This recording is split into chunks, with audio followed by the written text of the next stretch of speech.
For anyone who's going through a hard time right now and is having trouble seeing the silver lining of the storm cloud or the pot of gold at the end of the rainbow, this reading is for you.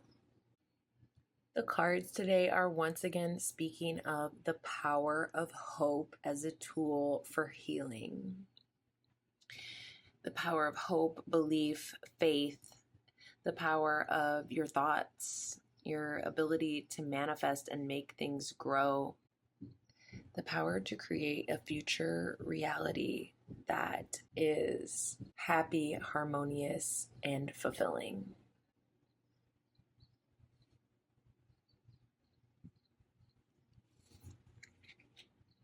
So we're starting with the Star and the Ten of Cups as the overall guides for this reading.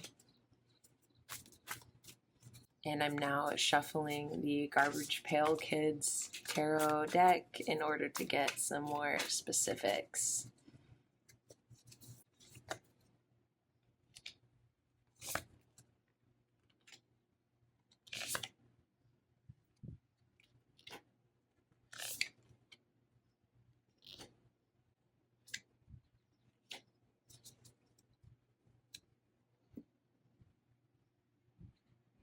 So we came out with the Three of Wands, the Chariot reversed, Death reversed, Five of Cups reversed, and the Three of Cups upright.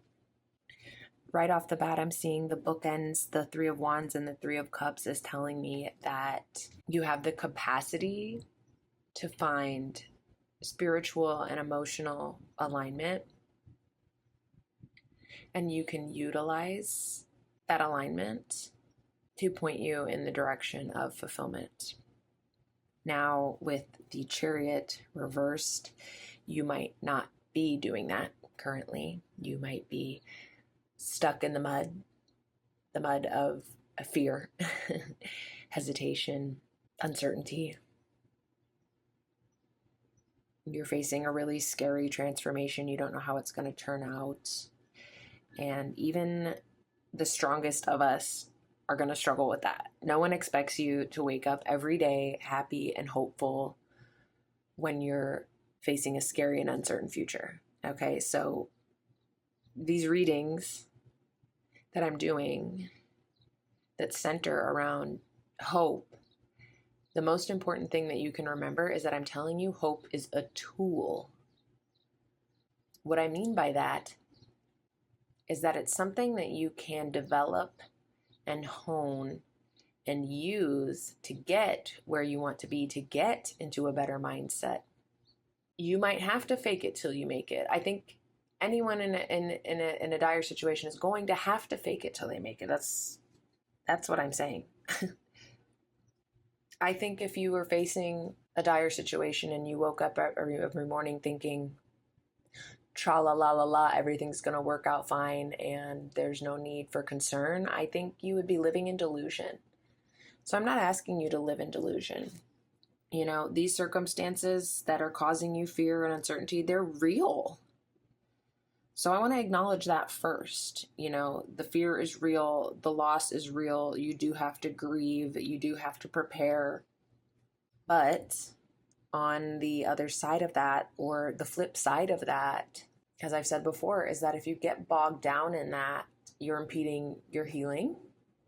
And so I think it's useful to take some time to acknowledge those real fears and uncertainties and that grief, to process that so that you can come out the other side and do this work to align yourself with your strength, your power, your joy, and your hopes and expectations for a more positive future on the other side of this ordeal.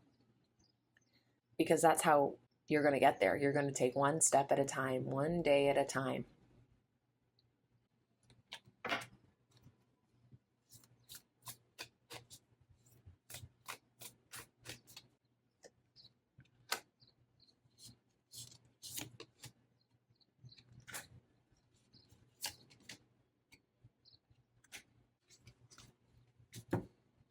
The other thing I'll say is that you might find yourself needing to make a crucial decision about your future in this time of uncertainty, adding to your stress, of course. And you're afraid of making the wrong decision, as we all are. And I think the best advice I can give you there is to embody the Page of Swords. Become curious, become a learner, do your research so that you can make as an informed decision as possible. There's never going to be a guarantee whether or not we're making the right decision. This is life. It's every day we make choices like this. Do we go left or do we go right? And who knows how different our world could be if we had gone the other direction. But what you can do is follow that curiosity. Meet it with an open heart and allow them together. Actually, this is something I wanted to say about the star. Let your mental and emotional energy combine, align, because together they will point you towards emotional fulfillment, towards your highest potential,